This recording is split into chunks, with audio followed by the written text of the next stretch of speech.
बच्चों हम कक्षा 7 की गणित पाठ्य पुस्तक का अध्ययन कर रहे हैं और हमारा चैप्टर चल रहा है बच्चों अध्याय 13। क्या नाम है बच्चों इसका? घातांक और घात। बच्चों हमने इसके एक भाग पूरा कर लिया था। आज हम शुरू करेंगे इसका भाग 2, जिसमें बच्चों हम प्रश्नावली 13.1 के सभी उदाहरणों को हल करेंगे। ठीक है बच्चों, तो प्रश्नावली शुरू करने से पहले उसके उदाहरण समझना बहुत जरूरी है। सबसे पहले देखो उदाहरण नंबर 1, 256 को 2 की घात के रूप में व्यक्त कीजिए। बच्चों 256 संख्या है ना, इसको 2 की घात के रूप में व्यक्त करना है, यानी 2 की कितनी घात करें कि 256 आ जाए। तो बच्चों देखो इसको कैसे हल करेंगे, 256 लिखा। अब इसको 2 की घात के रूप में करना है तो पहले तो लिखेंगे 2, एक तो 2 आ गया। अब 2 को खुद से गुणा करते जाना है जब तक कि 256 नहीं आ जाए। तो देखो 2 को 2 से गुणा करेंगे तो कितना आ गया बच्चों, 2 को 2 से किया तो 4, फिर 4 को 2 से करो 8, 8 को 2 से किया 16, 16 को 2 से किया 32, 32 को 2 से किया 64, 64 को 2 से किया 128 और 128 को 2 से किया तो 256। कितना आ गया बच्चों, 256। देखो 2 दूनी 4, 4 दूनी 8, 8 दूनी 16, 16 दूनी 32, 32 दूना 64, 64 दूना 128, 128 दूना 256। तो बच्चों हमने 2 को तब तक गुणा किया जब तक 256 नहीं आ जाए। तो बच्चों 2 को कितनी बार गुणा करना पड़ा हमें, 2 की घात 1 2 3 4 5 6 7 8, तो 2 की घात 8 हमारा आंसर हो जाएगा। तो 256 को अगर 2 की घात के रूप में व्यक्त करना है तो 2 की घात 8 लिखना होगा। ठीक है बच्चों, समझ गए सभी? उदाहरण 1 क्लियर है सभी? ये आगे देखो उदाहरण नंबर 2, 2 की घात 3 और 3 की घात 2 में कौन बड़ा है? एक तो है 2 की घात 3 और एक है 3 की घात 2, तो दोनों में बड़ा कौन है? तो सबसे पहले देखो 2 की घात 3 को हल करते हैं। 2 की घात 3 यानी 2 को खुद से 3 बार गुणा करना है, तो 2 गुणा 2 गुणा 2 कितना आएगा बच्चों? देखो 2 को 2 से किया 4, 4 को 2 से करेंगे 8, 2 दूनी 4 और 4 दूनी 8, तो 2 की घात 3 का मान आ गया 8 के बराबर। अब करेंगे 3 की घात 2, 3 की घात 2 कितना हो जाएगा, 3 गुणा 3 यानी कि 9। अब बड़ा कौन सा है, तो 9 बड़ा है, यानी 3 की घात 2 का मान बड़ा है। तो हम लिखेंगे 2 की घात 3 व 3 की घात 2 में 3 की घात 2 का मान बड़ा है। ऐसे भी लिख सकते हैं और ऐसे भी लिखा जा सकता है, 3 की घात 2 बड़ा है 2 की घात 3 से। ठीक है बच्चों, ये आंसर आ गया हमारा। उदाहरण 2 सभी को समझ में आ गया? उतार लो उसको अपनी कॉपी में। बच्चों पहले तो इनको गुणनखंड के रूप में तोड़ा, फिर इनका मान निकाल लिया, तो हमें पता चला 3 की घात 2 का मान बड़ा है। ठीक है बच्चों, अब देखो आगे उदाहरण नंबर 3, 8 की घात 2 और 2 की घात 8 में कौन बड़ा है? इन दोनों में बड़ा कौन है? तो सबसे पहले देखो 8 की घात 2, 8 की घात 2 का मतलब क्या है, 8 को गुणा करना है खुद से 2 बार, तो 8 को 8 से गुणा करो, 8 का पाड़ा 8 बार बोलेंगे कितना आएगा, 64। ठीक है बच्चों, अब करना है 2 की घात 8, तो 2 को 2 से 8 बार गुणा करना है, तो कैसे करेंगे, 2 गुणा 2 गुणा 2 गुणा 2 गुणा 2 कितने हो गए बच्चों, 3 3 6 7 और 1 8। तो 2 की घात 8 का मान कितना आता है, गुणा करके देखो, 2 दूनी 4, 4 दूनी 8, 8 दूनी 16, 16 दूना 32, 32 दूना 64, 64 दूना 128, 128 दूना 256।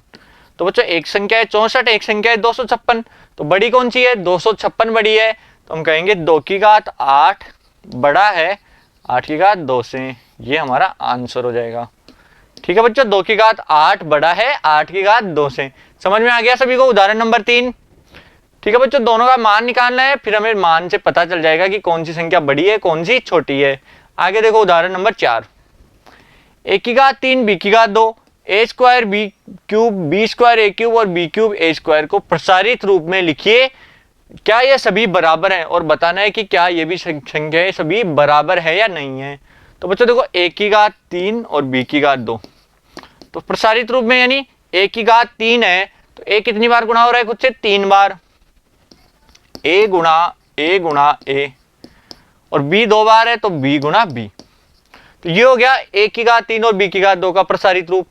दूसरा क्या है, 1 की घात 2 b की घात 3, यहां देखो a गुणा b गुणा b गुणा b। तीसरा है बच्चों b की घात 2 1 की घात 3,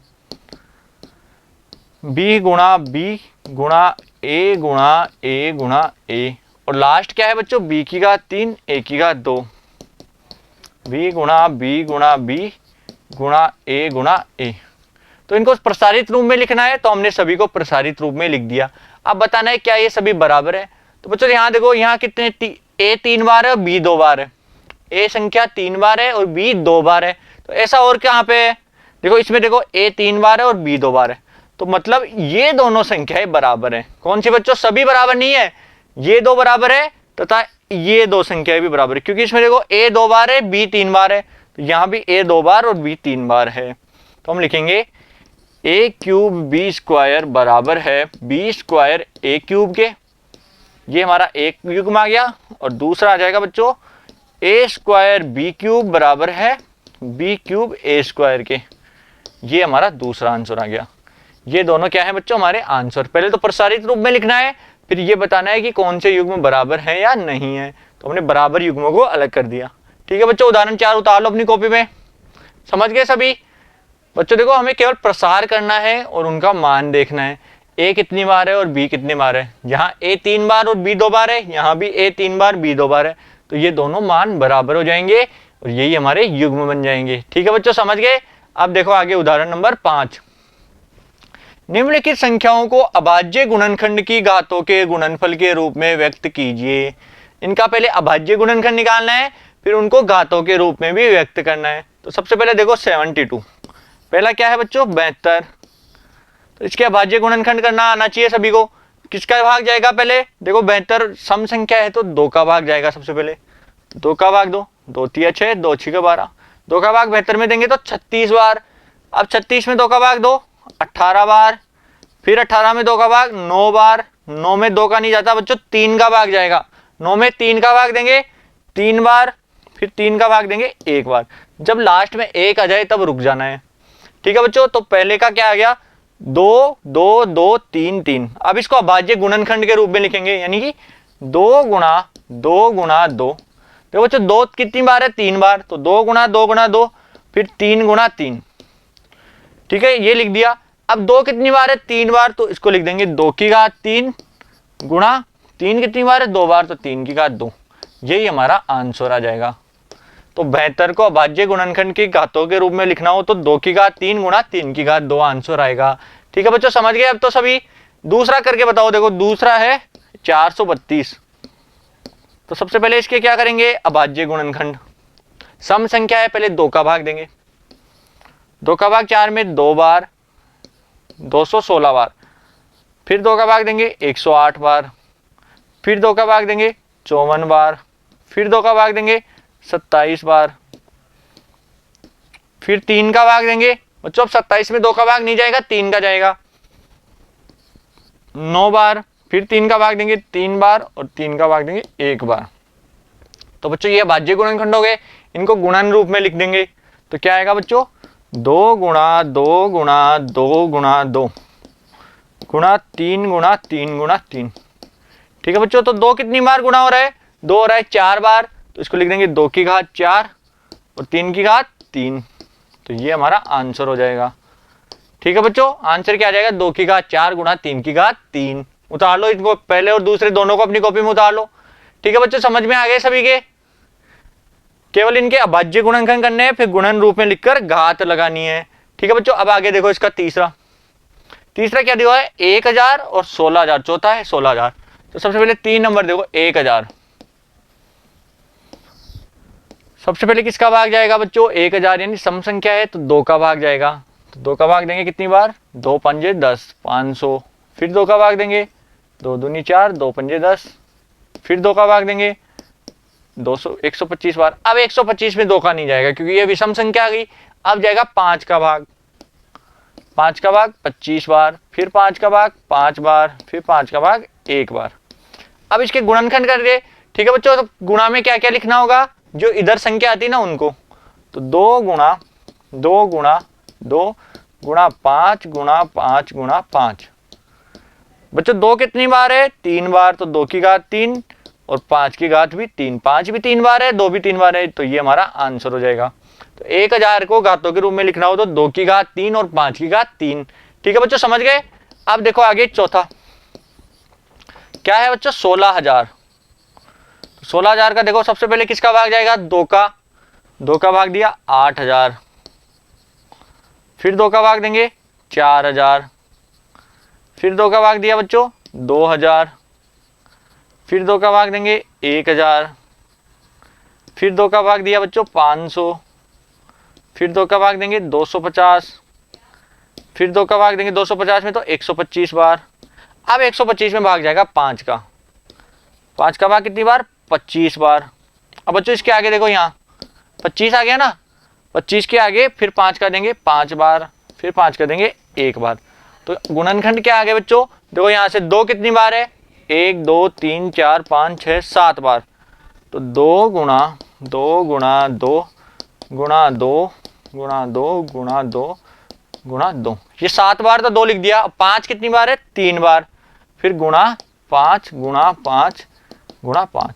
तो बच्चों 2 की घात 7 गुणा 5 की घात 3, ये आ गया 16,000 का घातों के रूप में आंसर। तो 16,000 को घात के रूप में लिखना हो तो क्या लिखेंगे, 2 की घात 7 गुणा 5 की घात 3। ठीक है बच्चों, समझ गए सभी, उतार लो इनको दोनों को अपनी कॉपी में। बच्चों अभाज्य गुणनखंड सबको आना चाहिए, भाग ही लगा रहे हैं केवल।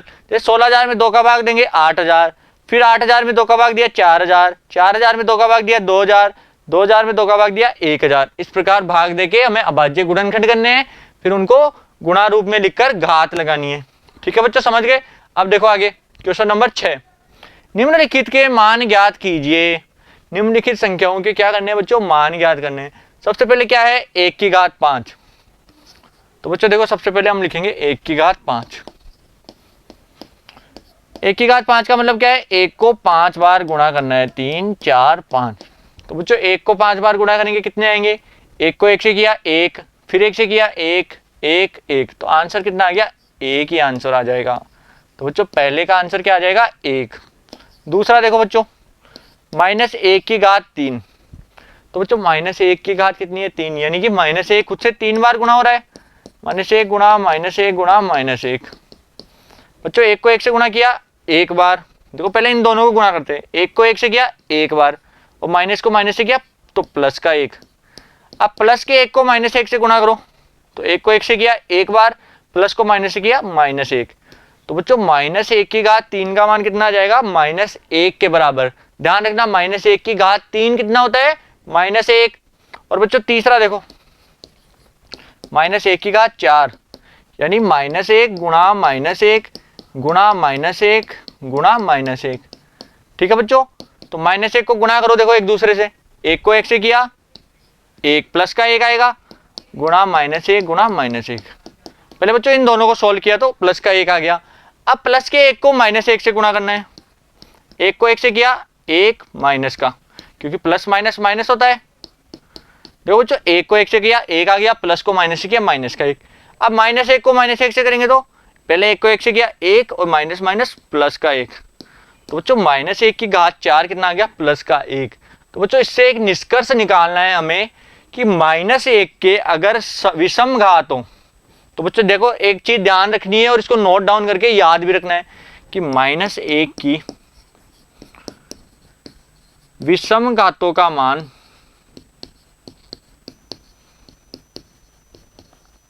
-1 का होता है तथा समघातों का मान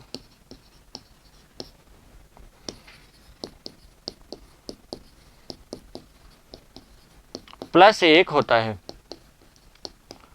ठीक है बच्चों, समझ गए। -1 की विषम घातों का मान -1 और समघातों का मान +1 होता है। जैसे बच्चों अगर मैं बोलूं -1 की घात 50 है, तो इसका मान कितना होगा, तो 50 का मान क्या है, 50 सम है या विषम है, 50 एक सम संख्या है, यानी ऐसी संख्या जिसमें 2 का भाग जाता है वो सम संख्या होती है। तो 50 में सम संख्या हो गई, तो -1 की घात 50 का मान आ जाएगा प्लस का 1, और -1 की घात 91 का मान कितना आएगा, 91 क्या है, विषम संख्या है, तो इसका मान आ जाएगा -1 के बराबर। तो बच्चों अगर घात सम है तो +1 और घात विषम है तो -1। किसके लिए, -1 की घात सम है तो प्लस का 1, -1 की घात विषम है तो -1 आंसर आता है। ठीक है बच्चों, इस लाइन को अंडरलाइन कर लो अपनी कॉपी में और याद भी रखना है सभी को, उतार लो सभी। अब देखो इसका क्वेश्चन नंबर 4। क्वेश्चन नंबर 4 क्या है, -10 की घात 3। -10 की घात 3 का मतलब -10 गुणा -10 गुणा -10। अब बच्चों देखो 10 को 10 से गुणा करो 100, माइनस को माइनस से किया तो प्लस के 100 गुणा -10। अब बच्चों 100 को 10 से गुणा करो तो 1000 और प्लस को माइनस से गुणा किया तो माइनस के 1000, तो यही हमारा आंसर आ जाएगा। तो -10 की घात 3 कितना हो गया? माइनस के 1000। देखो बच्चों माइनस की घात 3 यानी विषम है तो माइनस की संख्या ही आई ना। अगला देखो माइनस की 5 की घात, पांचवा क्वेश्चन है, -5 की घात 4, तो -5 गुणा -5 गुणा -5 गुणा -5, 4 बार लिख दिया बच्चों इसको। अब इनको गुणा करो, देखो 5 को 5 से गुणा किया 25, माइनस को माइनस से किया तो प्लस का 25 गुणा -5 गुणा -5। अब 25 को 5 से गुणा करो बच्चों, 25 को 5 से करेंगे 125 और प्लस को माइनस से किया तो माइनस का 125 गुणा -5। 125 को 5 से गुणा किया तो 625 और माइनस माइनस प्लस का 625 ही हमारा आंसर आ जाएगा। तो बच्चों -5 की घात 4 कितना होता है? 625। अब देखो माइनस की घात सम संख्या थी तो प्लस का आंसर आ गया ना। तो याद रखना माइनस की घात विषम हो तो माइनस आता है, माइनस की घात सम हो तो प्लस की संख्या आती है। उतार लो इन दोनों को, चौथा और पांचवा भी। ठीक है बच्चों, तो उदाहरण 6 तक सबको समझ में आ गया। तो बच्चों हमने प्रश्नावली 13.1 के सभी उदाहरण पूरे कर लिए हैं और बच्चों आशा करता हूँ आपके अच्छे से समझ में भी आए होंगे। बच्चों अगर फिर भी कोई कंफ्यूजन है तो आप वीडियो को शुरू से दोबारा देख सकते हैं, जिससे आपके सभी डाउट क्लियर हो जाएंगे। ठीक है बच्चों, अब अगले पार्ट में हम शुरू करेंगे प्रश्नावली 13 के प्रश्न। Thank you.